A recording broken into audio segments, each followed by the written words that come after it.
Mahafinaritra anahy mijery mesazany. Tantaran'ny tontolo andron'io izy tsy dia misy dikany loatra fa nefa tsy haiko fa falifaly kely zaho mamaky an'ilay izy. Na lava be aza misy fotoana. Ohatran'ny hoe tafiara amin'ilay olana amin'ny fiarahamonina sy ilay hoe rehefa tsy ohatr'izao dia tsy anisany. Ilay hoe tokony olona foana zany ianao.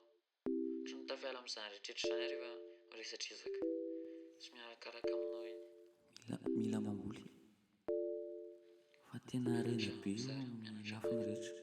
Mianatra miaina. Mila mamboly firaisan-kina koa. Mianatra amin'ny tiany havako. Mianatra amin'ny tiany hafa.